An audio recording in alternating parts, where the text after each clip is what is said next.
Well, YouTubers, it's been a couple days and it's raining out now. And this is beading up. I don't know how well you can see it, but it's beading up. After painting, I tried to give it a few days to fully harden up and cure. Pretty sure it was dry. Now I'm gonna put Rustoleum touch-up paint, this little thing. It's like whiteout almost, has a little brush in it.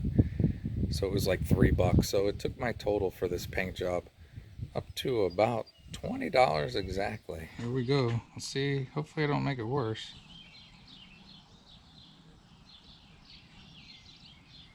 This is me trying to have a steady hand and make up for the little mistake I had where I taped off around the emblem when I was painting. Came out all right.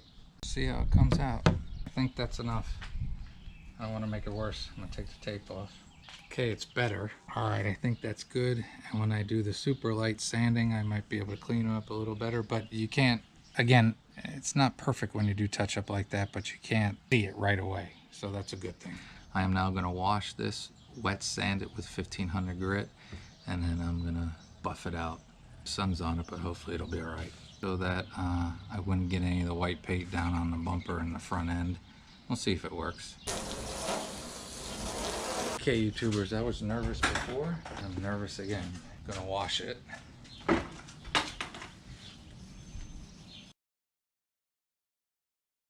I have 1500 grit sandpaper and I'm gonna go super lightly. I'd rather have a little bit of orange peel than take paint off. So I'm gonna soak this in the water. So I will say, mistakes made, things I would do different. When I sanded it, I couldn't really see all the hail damage. When I primed it, I couldn't really see all the hail damage.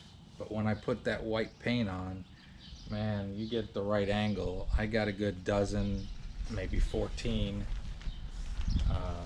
little hail dings, and I probably should have Bondoed it, but no looking back. I've done what I've done. Washed it and rinsed it. Washing again.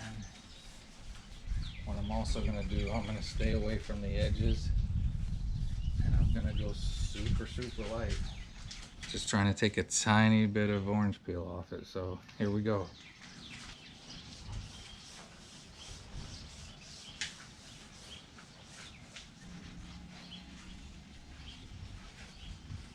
So when I watched others, some people said sand it very lightly, some said aggressively. I decided to go lightly just because I didn't want to ruin the paint job that I put on there. That was my plan.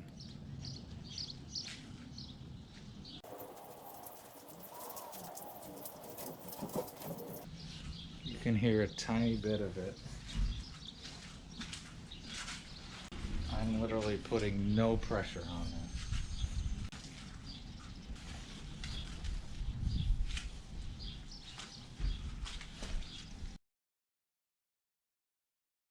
This is the area that I messed up. Right in here. Couple spots that are rough, but not many. I think that's good. I'm not gonna push it. Gonna rinse.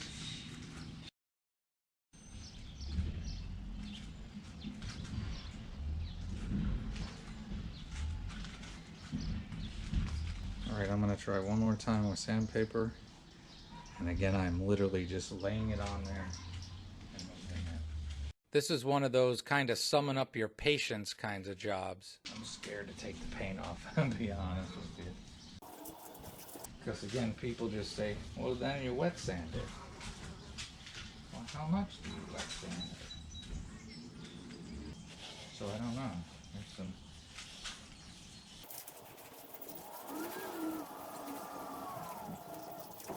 So how do you know? I don't know how to know.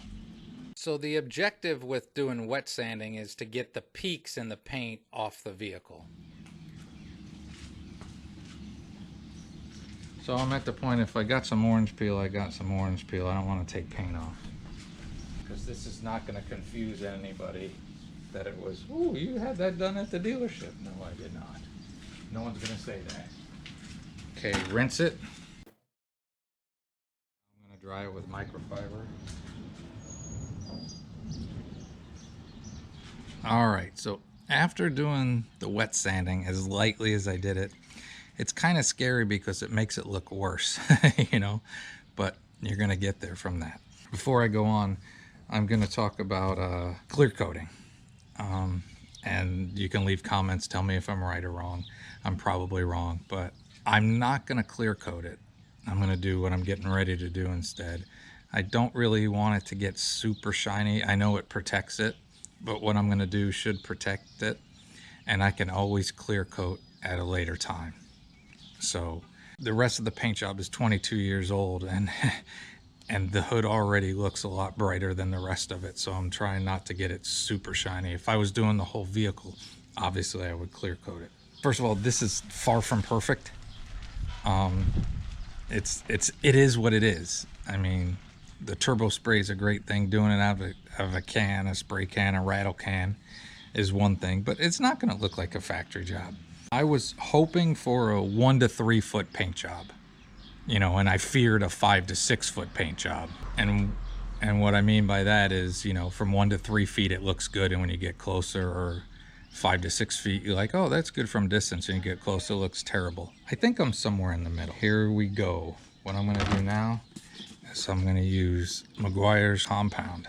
I have a bit of it left. Put it right on the hood. I'm going to do half the hood.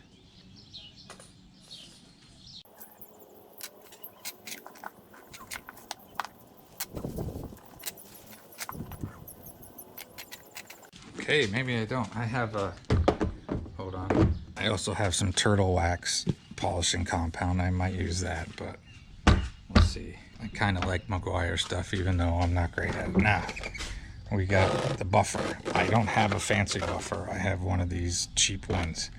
So I'm gonna buff that in. Spread it around.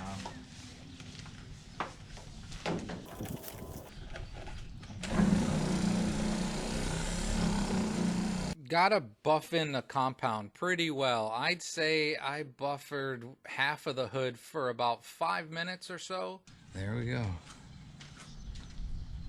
So this vehicle's white, so it's hard to see, but from my eye, I can see that it looks better on the half I've done the compound than the half I haven't.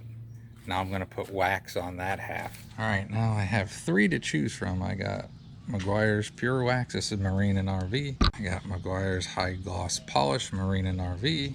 And I have Meguiar's Gold Class Carnauba Plus. I think that's what I'm gonna use on this hood. I'm gonna put it on by hand.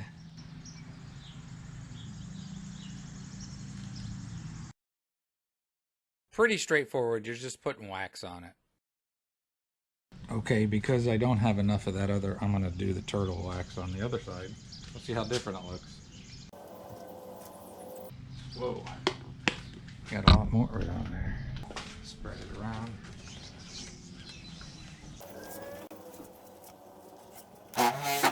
Just like I did with the first half, I buffered in the compound for about 5 minutes or so until it seemed covered well. Okay, I think that's good enough. Now I'm gonna put the wax on the other side. Now this is something you can do over the life of the vehicle. Going pretty heavy. Other than the hood, my vehicle looks good because I wax a lot. So with white, again, it can be pretty rough to see. I got a microfiber, and I'm gonna take the first half of the wax off.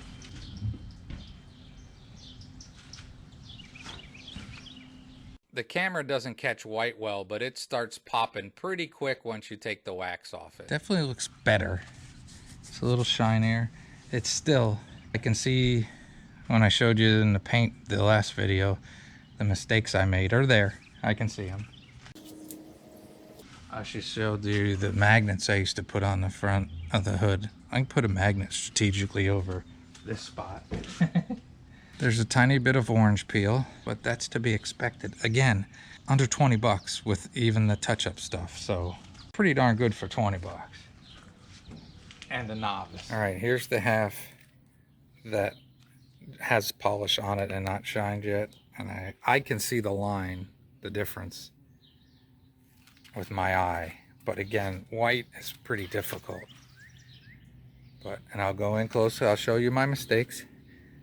See, I'm gonna do a bunch of angle changes, but there's the spot where I dropped that rag.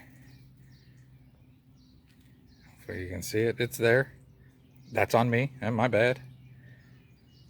There's the drip line there. Guess who's that on? That's on me. That's not the paint's fault. Out of a can. Overall, I think pretty darn good. I'll take the wax off the other side. All right, got the rag, gonna do the other side. The wet sanding and polishing did diminish my mistakes. I go overboard because not everybody shows the whole process. So it's done. It's all done. And I will finish this up by saying pretty pleased with it. It's not perfect, but looks pretty darn good. I think I did pretty well, and I think anybody out there can use this Rustoleum turbo spray if they want to fix up an older vehicle. I wouldn't use it on my car. I like my car. I like this very, very much, but the only thing I think now is because the hood was so messed up and also faded before, I can just, I can't see him from straight on like you're doing, but let's see if I do it at an angle, if you can see the hail. 1, 2, 3, 4, 5, 6, 7, 8, 9, 10, 11, 12. But I mean, I'm looking for him. If you're just walking by and you don't see it. And I don't know if trying to use Bondo would have got me into a whole nother thing. And he's ready for some trips. He's getting there anyways. For what it is, I think it came out pretty well. And I was pretty nervous going in, being honest, because I like to be honest. What's the point? I do want to say I watched a lot of other videos, and it's amazing how many different opinions there are to doing things. And this is one of those things. People differ on which grade sandpaper to use. People differ on techniques, all kinds of stuff.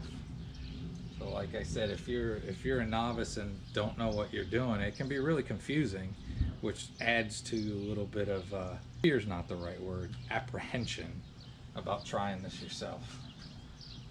I'm glad I finally did, and hopefully it lasts for a while. And if it doesn't, well, maybe if I decide I want to get it repainted by a professional, I can pretty easily do all the grunt work and take them to have them spray it. So there we go. I hope you enjoyed. I hope it's helpful. If you're looking at trying to do this yourself, if you don't have a brand new Mercedes or something really expensive, you got something older, give it a shot. I think you'll be pleasantly surprised from, let's see, if I'm in a good mood, I'll call it a 2-foot paint job. All right, so now have one of those great and wonderful days. I think it's super important to have some perspective on where I started from on the left and where it ended up on the right, with a $10 can of paint and another $10 worth of primer and touch-up paint. And then I spent like $14 on some paint stripper plus some sandpaper. So basically under 40 bucks, I think I ended up with a pretty good paint job, and you can too.